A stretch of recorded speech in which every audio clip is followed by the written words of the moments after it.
নাঙ্গলকোটে হাফেজ ছাত্রদের পাগড়ি প্রদান। বর্তমান টিভি। কুমিল্লার নাঙ্গলকোটের দক্ষিণ শ্রীহাস সিদ্দিকিয়া হাফিজিয়া মাদ্রাসা ও এতিমখানার উদ্যোগে হাফেজ ছাত্রদের পাগড়ি প্রদান ও অভিভাবক সমাবেশ অনুষ্ঠিত হয়েছে। বৃহস্পতিবার সকালে উপজেলার জোড্ডা পূর্ব ইউপি শ্রীহাস সিদ্দিকিয়া হাফিজিয়া মাদ্রাসা মাঠে অত্র কমপ্লেক্সের প্রধান উপদেষ্টা আলহাজ আব্দুল আজিজের সভাপতিত্বে হাফেজ ছাত্রদের পাগড়ি প্রদান ও হেফজখানার অভিজ্ঞ পরিচালক হিসেবে কমপ্লেক্সের মুহতামিম হাফিজ মাওলানা মুফতি ইসমাইল হোসেন হাবিবি এবং হেফজখানার শিক্ষক হাফিজ মোহাম্মদ একরামুল হককে সম্মাননা জানানো হয়। এরই সাথে হাফিজ শহীদুল ইসলাম সিফাতকে পাগড়ি ও সম্মাননা প্রদান করা হয়। এ সময় উপস্থিত ছিলেন কমপ্লেক্স সভাপতি আবুল কালাম আজাদ তালুকদার, সহসভাপতি Lokman Hossain company, Shahadat Hossain Talukdar, engineer AHM মেরাজ, ডাক্তার শহীদুল্লাহ, আব্দুর রহিম, আব্দুল আলিম, ইমান হোসেন প্রমুখ।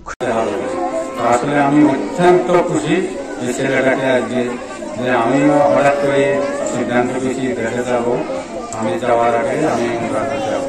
তো আপনাদের দোয়ায় যে ছেলেকে আমি অনেক অনেক মহব্বত করি।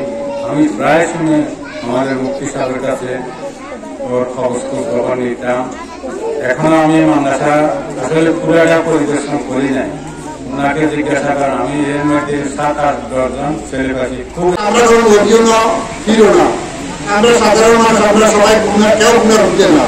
তবে আমাদের সবাই গ্রামবাসীর কাছে আমার অনুরোধ থাকবে, এটা আমাদের যে কোন ব্যক্তিগত কারণ নামের উপরে প্রশ্ন করা হয় না। যারা এখানে সম্পদ দিয়েছেন, অর্থ দিয়েছেন, শ্রম দিয়েছেন, 10 পারা, 8 পারা, 9 পারা, 16 পারা, 15 পারা এভাবে পর্যন্ত পৌঁছতে গেলে যে কোনো একটা বাঙ্কের কারণে আমরা আসলে শেষ করাইতে পারি না। আজকে এই পাগড়ি হাফেজদেরকে পাগড়ি পরানো হবে, পাতি দেওয়া হবে, বিদায় দেওয়া হবে, এক অনুষ্ঠান আমরা আয়োজন করেছি। আর আয়োজনে আমরা উপস্থিত হতে পেরে আমরা আলাদা শুকরিয়া আদায় করছি, আলহামদুলিল্লাহ। আগামী দিন আরো কিভাবে সুন্দরভাবে পরিচালনা করা যায়।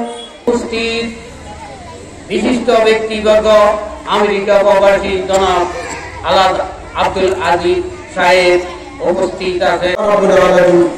বলেছেন ইকরা বিসমি রাব্বিকাল্লাযী খালাক, পড়া হে তোমার প্রভুর নামে যিনি তোমাকে সৃষ্টি করেছেন।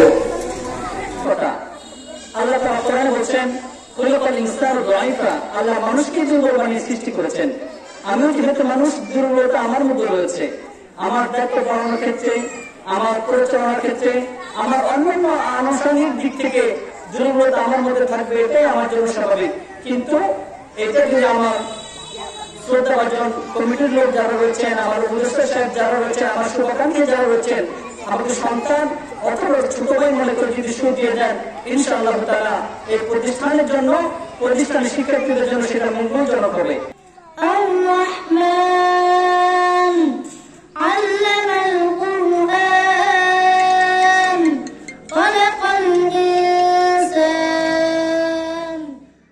বর্তমান টিভি, সত্য প্রচারে দুর্বার এগিয়ে চলা।